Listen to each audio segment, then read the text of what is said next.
Find the derivative of f of t equals the square root of t plus 4 all over the square root of t, a, by using the quotient rule, b, by taking the quotient first and differentiating the result. For part A,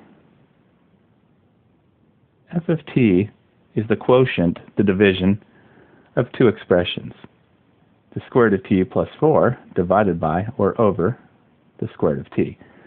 In order to take the derivative, let's rewrite the square root of t as a fractional exponent. It is t to the first power and square or second root t to the 1/2 plus 4 and over another t to the 1/2. The derivative f prime of t will be found using the quotient rule. The quotient rule is the derivative of the numerator. The first term in the numerator will follow the power rule. Bring the power down, 1/2 t raised to the subtract 1 from the power, I will call it minus 2/2. Second term in the numerator, a constant without a t, plus 4, will have a derivative of 0. Derivative of the numerator times the denominator left alone minus the numerator left alone times the derivative of the denominator. The derivative of the denominator will be a power rule. Bring the power down and subtract 1 from it. I will call that 2/2. All over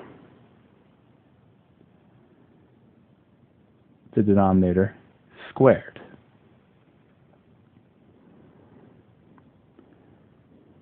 Now the first term will be 1/2 t to the 1 minus 2 negative 1/2 times t to the 1/2, and then minus the second term set here will be t to the 1/2 plus 4 times a 1/2 t to the 1 minus 2, again a negative 1/2. All this is over t to the 1/2 to the 2. When you raise and raise again, you multiply the exponents.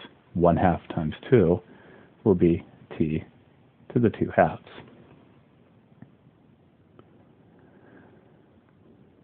F prime of t can now be simplified by, let's multiply these expressions with each other. So we will have a 1/2, and then the t's, we add the exponents. One of them is negative. Negative 1/2 plus 1/2 will be t to the 0. So 1/2 t to the 0. And for here, we're going to distribute that negative sign and that into that expression.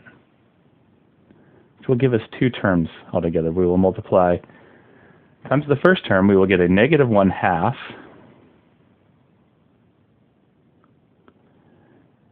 t to the 1/2 and t to the negative 1/2. Add those together. Again, we will get a t to the 0.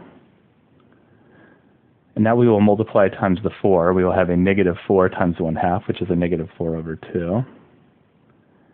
And there's no t with the 4, so we just have that t to the negative 1/2. There's nothing to add the exponent with.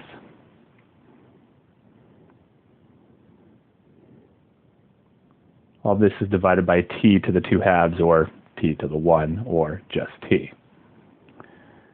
T to the 0 is a 1. The first term is a 1/2 times a 1. The second term is a negative 1/2 times a 1. Those will cancel with each other. And we have a negative 4 over 2, which is a negative 2, t to the negative 1/2 all over t. Since we have a negative exponent, let's move that to the denominator, and we can call it a positive exponent. So we will have a t multiplying a t to the 1/2. When you have multiplication, you will be adding the exponents. Before we add them, we will write the t to the 1 as a t to the 2/2. It will help with the addition of the exponents. So negative 2 over t to the 2/2 times t to the 1/2. Negative 2 over t to the 2 plus 1, 3/2. So there's our derivative. For part B, we're going to take the quotient first. Taking the quotient first is only possible when your denominator has a single term. It is not added or subtracted with anything else. And that is certainly the case here. We have a single term of just the square root of t. It's not added or subtracted with anything, because we have the option now of putting each term in the numerator over that common denominator. Square root of t over the square root of t plus 4 over the square root of t. Now with the first expression, the square root of t's will cancel and it'll become a 1. So we have 1 plus 4 over the square root of t.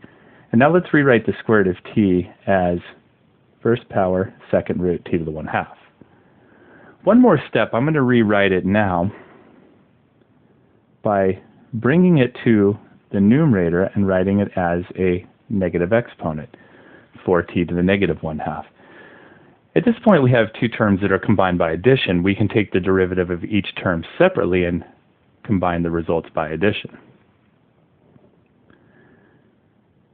The derivative f prime of t for the first term, which is a constant with no t, it will have a derivative of 0. The second term, we can make use of the power rule. So we can bring down the power, negative 1/2, multiplied by that 4 that's out there. And then subtract 1 from it, so minus 1/2 minus 1, which I will call 2/2. 4 times negative 1/2 is negative 4/2, and we will have t to the negative 1 minus 2, negative 3/2. Negative 4 over 2 can be written as a negative 2, t to the negative 3/2.